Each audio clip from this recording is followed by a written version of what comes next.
Review, a daily program that delves into the latest and most significant economic stories. From stock markets to currency news, Business Review covers the most up-to-date stories in the global financial world.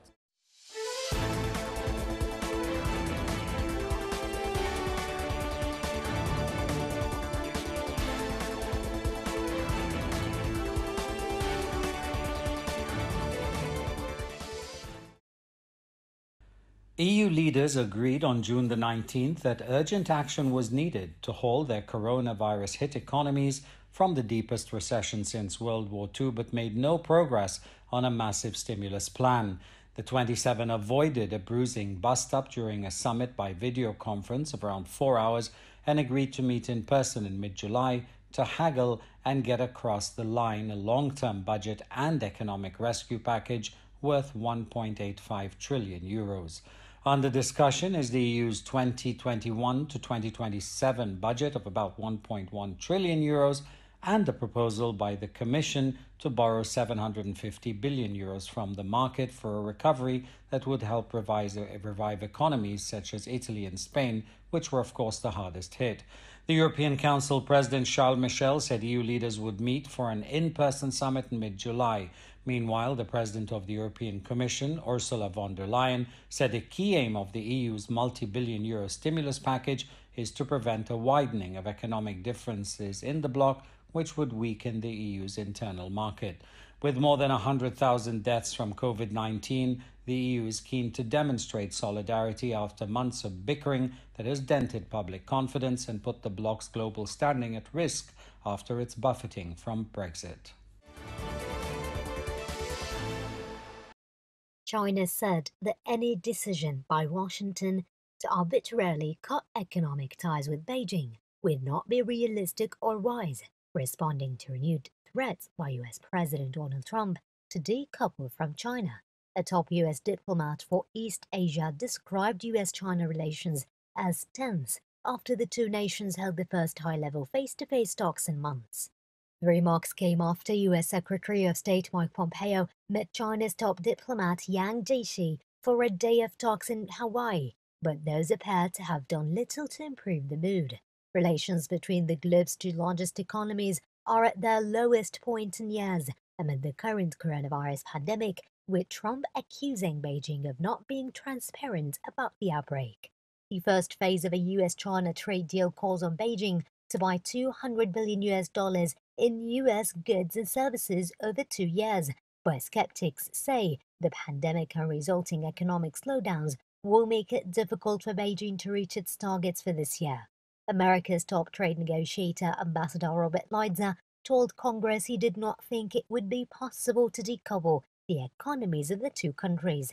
Trump contradicted Lighthizer in a tweet, writing, "The US certainly does maintain a policy option under various conditions of a complete decoupling from China."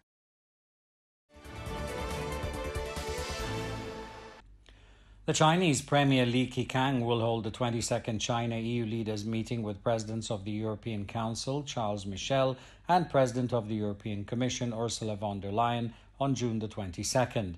According to Foreign Ministry spokesman Zhao Lijian, the meeting will be held on video, noting China attaches great importance to the first official meeting between Chinese and new EU leaders and is willing to promote it for achievements. As this year marks the 45th anniversary of the establishment of diplomatic relations between China and the EU, the official said China is willing to work with the European bloc to enhance cooperation to fight the virus and revive the economy, deepen practical cooperation in trade and investment, connectivity, climate change, and technological innovation. He added his country is also willing to strengthen policy coordination in international and regional hot issues, commonly safeguarding multilateralism and jointly addressing global challenges to promote the development of the post-pandemic China-EU relations and make contributions to world peace, stability, and global economic recovery.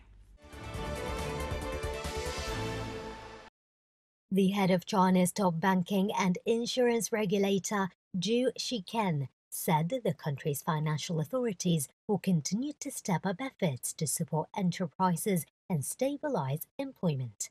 The chairman of the China Banking and Insurance Regulatory Commission said at the Lijiazui Forum that the financial authorities will step up efforts to ensure employment stability and offer more support to enterprises, as so to advance the recovery of the national economy amid the impact of COVID-19.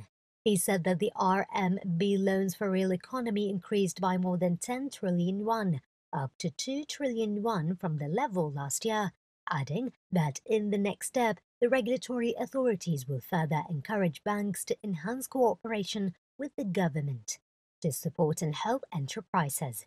Zhou stressed that more work will be done to realize mutual support and cooperation between fiscal and financial authorities at various levels, noting that the banks should put forward more unsecured and low-interest credit products, while the government at all levels should share the cost and loss of enterprises through fiscal discount and guarantee subsidies. This year's credit scale-up policy-oriented banks will increase by nearly 1 trillion yuan from last year's level, and the scale of bond issue will also expand. He affirmed that more insurance products will be introduced this year to reduce the impact of epidemic and natural disasters on agriculture and rural areas. Besides, more financial instruments will be used to facilitate the repair global supply chains.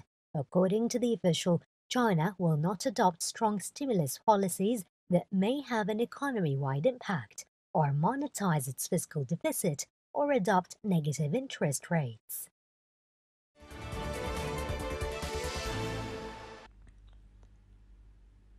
Spain's Prime Minister Pedro Sanchez announced a €4.25 billion plan to help the crucial tourism industry recover from the pandemic.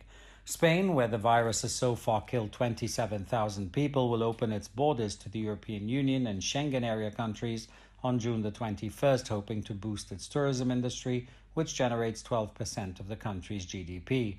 The country closed to international tourism after the pandemic triggered the declaration of a state of emergency on March the 14th, but the government has been under growing pressure to reopen.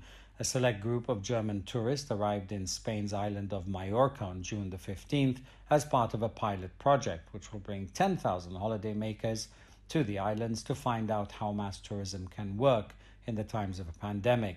Spain ranks second in the world in terms of tourist spending with €89.85 billion in 2019.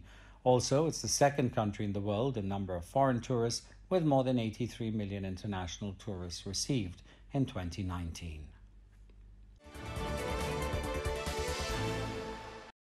European Union leaders began the process of approving an unprecedented stimulus package for their coronavirus-ravaged economies on June 19th, aware they need to deliver help quickly, but still divided over its final size and terms.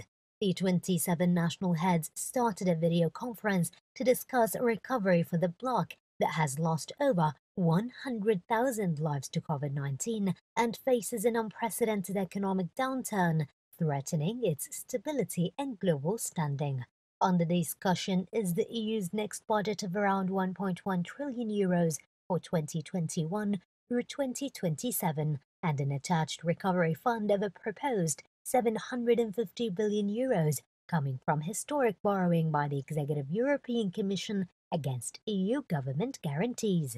Commission head Ursula von der Leyen said in a video statement released before the start of the meeting that it does not only help the economies of the countries which were hit hardest by the virus, it also helps the countries whose economies have been hit hard indirectly because of the lockdowns.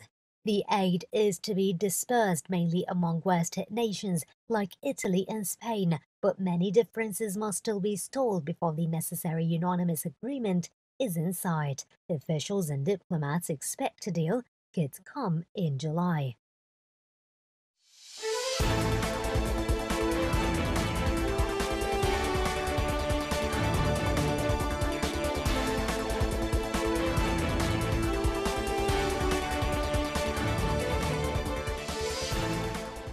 This has been Business Review, your daily source for the most critical stories in the financial world. Tune in next time for the latest financial news impacting the world economy.